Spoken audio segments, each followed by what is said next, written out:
dia sudah menjadi bintang iklan, sudah bisa mencari uang oleh dirinya sendiri. Jadi bukanlah kategori remaja apalagi anak-anak. Betul Pak ya, sekelas Aura Cinta tuh udah bener-bener bukan dikategorikan lagi sebagai anak ya. Dari cara bicaranya pun ya seperti itu ya teman-teman. Yang kedua, perlu dipahami oleh semua bahwa dialog saya dengan Aura itu adalah dialog yang ingin menggambarkan tentang masa depan anak-anak kita. Pertama, Aura bukanlah anak remaja, tapi menurut saya sudah dalam kategori dewasa. Karena usianya sudah hampir 20 tahun dan dia lulus SMA setahun yang lalu. Dan dia sudah menjadi bintang iklan, sudah bisa mencari uang oleh dirinya sendiri. Jadi bukanlah kategori remaja apalagi anak-anak. Ngerti nggak sih Kang Deddy Mulyadi? Wisuda itu bisa mempererat hubungan antara anak dan keluarga. Kalau masalah biaya itu kan bisa dicicil Kang. Nggak harus bayar sekalian tuh 1 juta. Kalau memang para orang tua itu keberatan dengan biaya 1 juta itu kan bisa dicicil. Itu kan 3 tahun Kang. Pak, bentar dulu Pak ya. Bapak enak bicara seperti itu ya. Coba lihat banyak yang orang tua yang tidak mampu ya, boro-boro untuk nyicil seperti itu. Kebutuhan dapur pun, biar dapur ngebul pun ya ada yang tertati-tati ya Pak. 3 tahun itu bisa dicicil berapa ribu gitu sampai 3 tahun itu kan bisa dicicil begitu. Ini lagi kan cuma 1 angkatan kan udah banyak itu jadinya. Itu nggak perlu sampai sejutaan gitu jadinya Kang Deddy. Nah itu pesan atau ide-ide yang dikeluarkan oleh Aura Cinta.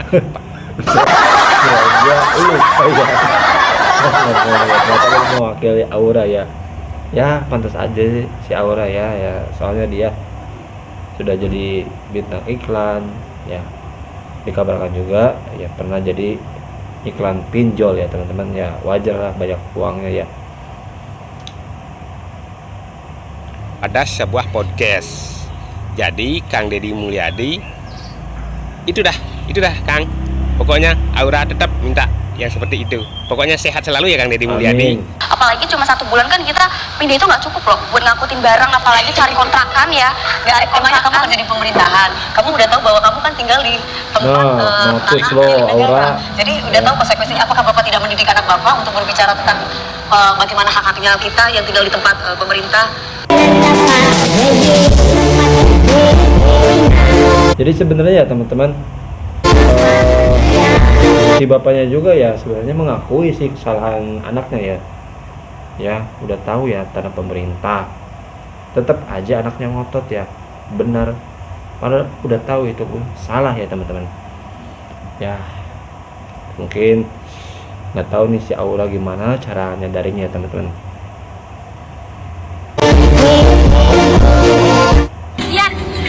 Dari 3, 6, 9 atau 12. Iya sayang, kok lagi rindu sama kamu? Sama my bebek, rasa rindu itu enaknya kayak coklat bilang. Nih, kan ada wow spaghetti ala resto 3 menit jadi. Wow, Harganya cuma 3.500 loh. wow, cuma 3.500. Cewek terkenal bukan cuma karena kepintarannya, tapi kan ulahnya. Mendingan lo tuh jauhin Nishan aja. Kamu nama siapa? Lady. Hah? Lady, oke. Lady, wanita imut ini berharap menemukan jodoh seorang pria yang memiliki sifat perhatian Jadi dan bintang peka terhadap film dirinya. guys. Papi kok di sini? Papi? Papi? Iya, papi katanya kerja. Waduh. Aura Cinta yang mengkritisi Kang Deddy Mulyadi ini karakternya, mentalnya cocok tuh jadi pengacara. Dia bisa kaya raya kalau jadi pengacara. Tapi benar juga sih ya teman-teman ya. Sudah bawaannya tuh si Aura mentalnya udah kuat ya teman-teman. Bahkan seluruh netizen Indonesia pun yang menghujat dia ya salah, dia tetap ngotot dia bener ya, merasa paling benar, dan ya menurut saya juga ya pantaslah jadi pengacara yang kebal mental ya, dan nanti pun katanya menjadi orang kaya ya. Kita doakan yang baik-baik ya buat Aura ya teman-teman, walaupun dia sudah kayak gitu ke Kang Deddy. Saran saya, Aura Cinta ini kuliah, ngambil jurusan hukum, dan harus jadi pengacara. Karena dia bisa pinter kalau ngambil jurusan hukum, dan dia bisa kaya kalau jadi pengacara ini. Atau orang susah atau orang ini berada sih sebenarnya. Gimana ya, Pak? Gue bisa dibilang ya orang kalangan cukup menengah lah, standar. Menengah guys, ya. Tuh, dia sendiri yang bilang dia bukan orang miskin ya, tapi orang menengah ke atas ya. Sudah jelas. Berarti dia berbohong pas wawancara dengan Kang Deddy ya, teman-teman. Oke. Susah-susah banget, gak kaya-kaya banget. Berarti nggak ada masalah dong kalau digusur ya, cari tempat yang lebih layak dong untuk kamu tinggal. Iya, nggak apa-apa. Ya aman, silakan. Kalau mau diambil, silakan. Hanya dipertahanin kita itu cuman rasa kemanusiaan yang dimana para korban penggusuran ini itu nggak ada rasa manusia, kayak memanusiakan manusia tuh nggak ada. Pak, saya coba beberapa sisi saja, tapi singkatnya begini. Seorang remaja itu berbicara kepada orang yang lebih tua, anak bicara kepada yang lebih tua, ataupun saya saja Mbak, mohon maaf, saya bicara yang kepada orang yang lebih tua. Betul Pak. Siapapun dia, saya bicara dengan adab, saya bicara dengan akhlak, saya menghormati karena usianya yang lebih tua. Bagaimana juga pengalamannya akan lebih dulu, lahirnya lebih dulu Mbak. Betul. Maka saya menghargai dan menghormati orang yang lebih tua daripada saya. Orang yang tua harus menyayangi orang yang lebih muda. Kan begitu ya, etika norma di masyarakat. Apa yang dilakukan oleh saudari kita ini, remaja kita ini menurut saya kurang tepat secara etik dan adab. Betul. Karena yang dia hadapi adalah pemimpin yang harus dia melaksanakan tugas ya sesuai dengan aturan negara, konstitusi, untuk kemaslahatan banyak orang. Ya, sedangkan dia tidak mengaca nih misalkan, atau maaf ya, remaja itu kan anak di bawah umur misalkan, di bawah 18 tahun, tandanya dalam pengasuhan orang tuanya. Ini salah orang tua loh. Orang tua harus mendidik adabnya, bahwasanya nak, kita tinggal di tempat yang salah, tapi selama kita belum ada, ya udah kita tinggal di sini. Tapi suatu waktu kita dibongkar atau digusur, kita harus siap keluar. Ini harus dipahami juga oleh orang tuanya. Ya, jangan akhirnya itu sebagai prestasi seolah-olah, padahal ini bukan. Ya, karena mereka ini kan tinggal di bantaran sungai, bahkan tinggal di atas sungai, gitu loh. Ya sudah jelas undang-undangnya, peraturan pemerintahnya, peraturan menterinya, itu tidak boleh dilakukan dan tidak boleh ada, gitu loh. Jadi menurut saya hal-hal yang seperti ini seharusnya orang tua dari remaja tadi untuk bisa mereview, ya, harus mengajari lebih baik cara-cara beradab, ya, kepada siapa dia bicara, kepada lalu apa konteksnya. Jangan sampai akhirnya seharusnya kita menyampaikan suara tetapi tidak menjadi baik. Ini loh, Kang Deddy itu di dalam medianya itu menggusur itu menghitung kerahiman. Itu sudah ada prosedural yang dilakukan oleh Satpol PP Kabupaten Bekasi. Itu pendataan, diberikan waktu, silakan kalau untuk membongkar sendiri, kami siapkan armada, contoh ya. Kemudian misalkan sekali lagi nih, karena saya dengar di media seperti itu, untuk bangunan ada ganti kerahiman bahasanya. Ingat ya, 10 juta misalkan satu bangunan. Ini kan bentuk kepedulian negara kita, dalam hal ini pemerintah Provinsi Jawa Barat. Kenapa? Ya kamu kan udah salah. Kalau misalkan yang dilakukan kebijakan seorang pemimpin daerah itu salah, maka saya yakin mayoritas rakyat akan menolak. Ini kan semua rakyat, mayoritas dari rakyat Kabupaten Bekasi, kota Kabupaten ya Bekasi ya ini mendukung. Karena memang ini yang senyatanya harus dilakukan. Nah ini yang harus kita review ya terkait remaja kita kemarin itu. Tetapi kita harus menghargai keberaniannya ya, karena bicara benar dan salah cerita lain, gitu ya. Terkadang belakangan ya remaja itu kan jati dirinya semakin tumbuh ya, seharusnya maka yang dilakukan oleh Kang Deddy harus bijak dan bajik menyikapi rakyatnya siapapun dia. Harapan saya seperti itu. Ya, kita perlu tegas iya, tapi kita harus kasih kepada rakyatnya. Maka yang dilakukan oleh Kang Deddy menurut saya sudah cukup. Ya, dia melakukan dengan upaya undang-undang, sesuai undang-undang, dia melakukan kasih tadi kepada masyarakat dan semua eksekusinya untuk kebaikan maslahatan orang banyak khususnya di Kabupaten Bekasi dan kota. Itu poinnya, ya. Cukup berani tetapi bicara salah benar cerita lain. Ya, ini juga harus kita ingatkan, ajarkan kepada anak-anak kita mengenai soal di mana tempat kita harus menyampaikan sesuatu dengan baik gitu loh. Masyarakat kita ini memang kalau bahasanya orang ya Mbak juga media kan, netizen tuh maha benar gitu ya. Saya pikir cukup kita untuk memberikan hukuman media lah ya, di media, hukuman masyarakat lah. Saya pikir kesian ya, kita tidak perlu lagi mungkin masyarakat semua ya bisa menghujat atau mencaci, menghina dari remaja kita.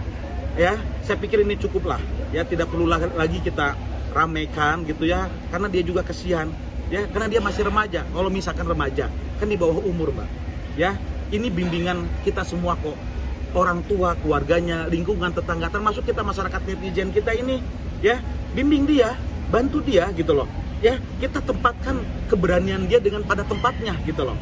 Itu belum tentu orang mampu untuk bicara di hadapan pemimpin loh ya. Ini juga harus kita apresiasi, tetapi bila mana ada kurang, banyaklah kita logo untuk menerima kekurangannya. Jangan hujat dia, jangan hina dia, karena kita pun belum tentu lebih baik daripada dia sebenarnya. Cuma kita belum terbuka saja aibnya, gitu loh. Ini harapan saya, karena mudah sekali media kita sekarang era digital ya, jadi viral dan sebagainya. Tolong kesian, ya, karena ini anak, ya. Kalau kategorinya anak ya, maaf ya, saya juga nggak tahu nih umurnya berapa tahun. 20 tahun tadinya bukan anak-anak lagi, tadinya bukan remaja, dia sudah dewasa.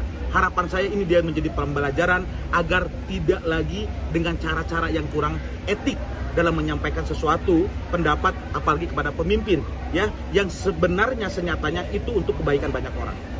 Aura cinta lagi, aura cinta lagi. Jadi aura cinta ini masuk ke acara TV dan gue nggak perlu ngejelasin apa nama acara TV-nya. Tapi yang lucunya, yang dipertanyakan itu lagi, dan yang dijawab oleh aura cinta itu lagi. Maksud gue gini, aura cinta, kenapa sih lu tidak pernah mengakui kalau apa yang lu lakukan itu salah? Lucunya pas ditanya soal masalah pergusuran, aura cinta hanya menjawab, hanya dikasih waktu sebulan. Sekarang gini gue tanya sama lu, rumah lu segede apa, barang lu sebanyak apa, sampai waktu sebulan lu nggak bisa pindah, itu sehari udah selesai semuanya. Tinggal bawa barang-barangnya, tinggal naik mobil ke losbak. Masa dikasih waktu sebulan nggak ada waktu? Gue tuh akuin lu tuh hebat, lu tuh berani untuk berbicara. Cuma harusnya lu nyadar, udah banyak yang ngerosting lu bahwa apa yang lu lakuin itu salah. Harusnya lu berpikir, dan di saat lu diajak ke tempat acara TV atau ke podcast lain, lu bisa menyadari bahwa lu itu salah. Bukannya pas diajak kemana-mana malah masih ngeyel. Aura cinta, ini lu baru ketemu nih sama Dewi Persik. Coba kalau misalnya nanti lu ketemunya sama Nikita Mirzani, malu kan? Gue yakin bapak lu malu. Karena apa? Karena bapak lu di depan mukanya langsung dibilang gak ngedidik lu. Guys, video ini udah lihat EPP kalian belum guys? Ini nih guys, tempat tanah milik negara. Jadi udah tahu konsekuensinya. Apakah bapak tidak mendidik anak bapak untuk berbicara tentang sumpah ya, keren banget Mbak Dewi Persik, ditambah komentar-komentar netizen bikin ngakak gigi. Kita review guys.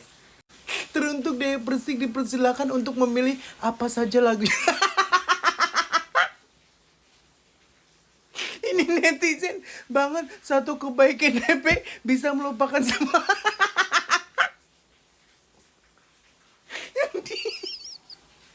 Tapi asli keren banget, tepuk tangan buat DP. Sekarang boleh aniaya lagu lagi. Aniaya lagu enggak.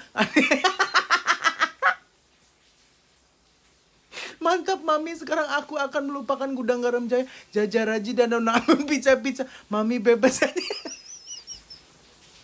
1 bulan gak cukup buat mindahin bar. Lu sekalian mindahin barang-barang tetangga apa gimana? Lagu-lagu top aja sama Dewi Persik, apalagi cuma setelah ini aku memperbolehkan Depa bersuara dan penyanyi bebas. Terserah, biasanya volumenya aku. Iya dong, aku lebih seneng DP kayak gini daripada aniaya lagu Mangu yang disukain banyak orang aja dianiaya, apalagi cuma saya. 1 bulan nggak cukup pindahin barang. Hei, lu pindahin rumah apa pindahin pabrik garmen? Kaget kan lu, Aura ini baru DP aja belum cicil. Kali ini dipersilakan untuk lagu terbaru. Kita udah siap dengerin, kita nikmatin dan swear. Selamat pemirsa sebagai hadiah, silakan. Aura betul. Cuma sekarang kan Aura udah terkenal nih, se-Indonesia. Gimana rasanya jadi orang yang dikenal? Bangga sih, Kak. Bangga ya? Yang kamu banggakan apa? Terkenalnya atau perdebatan kamu dengan Gubernur Jawa Barat waktu itu? Dua-duanya sih, ada positifnya, terkenal iya, terus bisa berdebat dengan yang punya jabatan tinggi. Tapi tahu kan waktu itu bahwa Kang Deddy itu gubernur ya? Tahu. Tahu ya? Tahu.